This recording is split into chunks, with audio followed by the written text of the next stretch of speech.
Hey up guys, back again with another video. Been a while since I've done an actual full-length video. So this is Music Musings for August 2022. Same as last time, basically just a mini album review of stuff I listened to this past month, whether it be from this month or not. Yeah. So the first album isn't from this month, but it's something I listened to this month. Is Celkilt, the next one down. I say this month, it's the last month at this point, but yeah.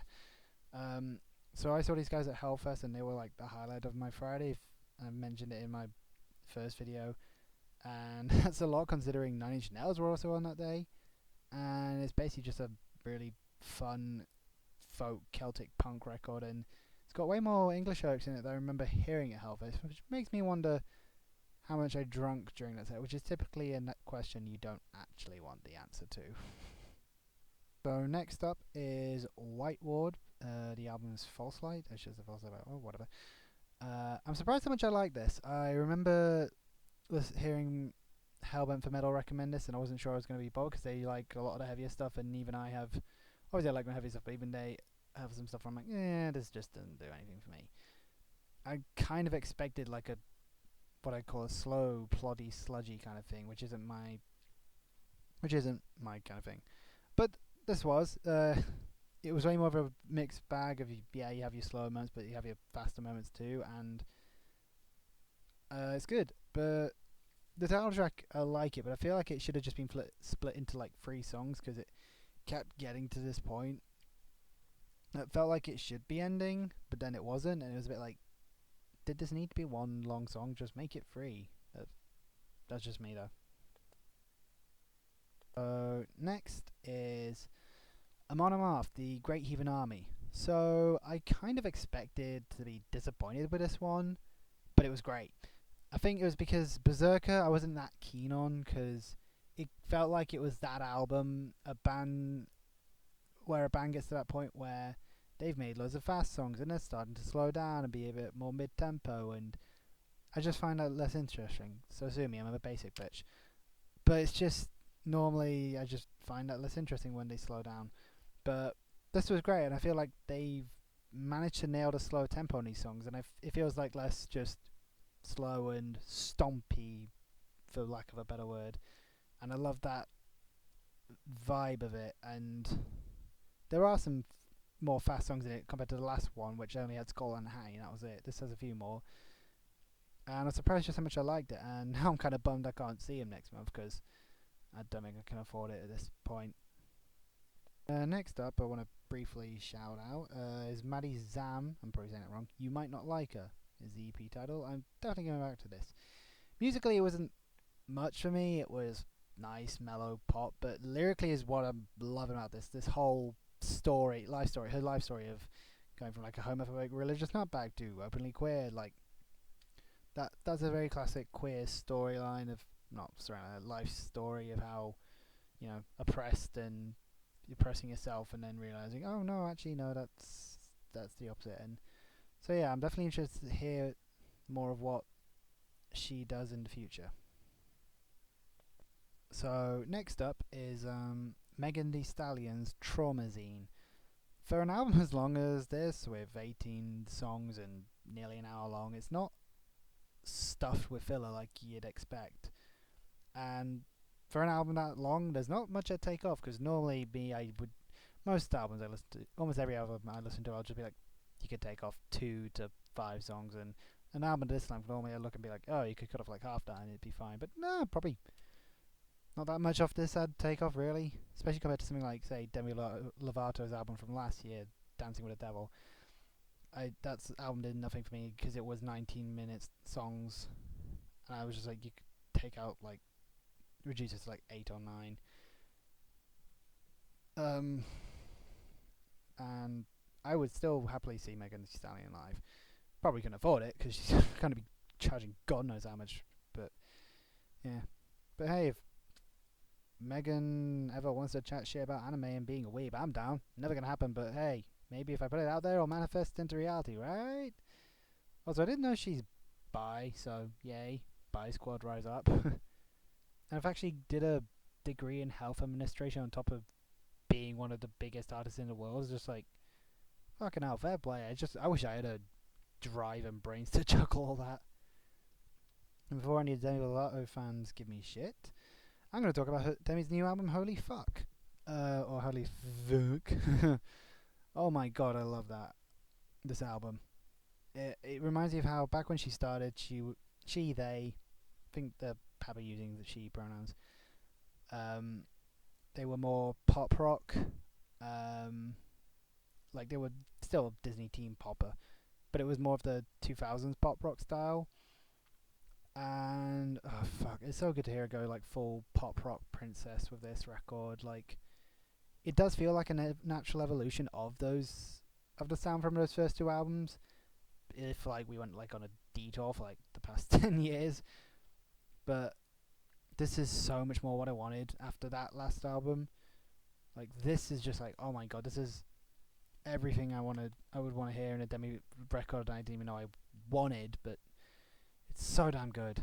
And just god. I love this record. So next up is Ekoh, Look What You Made. So Ekoh did an alt album, which works well for me. I would pick I'm Not Alright as my fave song, but that was on his last record, so I'm not going to count that, as it's probably my fave song of last year, and thank god I found it when I did, because last summer was and I found the right time, because oh boy did I fucking need it. So cheers Koi Jandro for posting about it, because that's what got me into him, and also Ekoh for making that song, because god, I love that song. Like if I ever see him live, I'm probably gonna break down in tears if he does that song.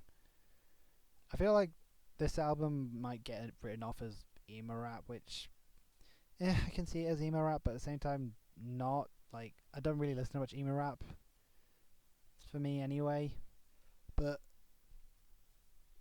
it's alright. I like him because I can understand what he said.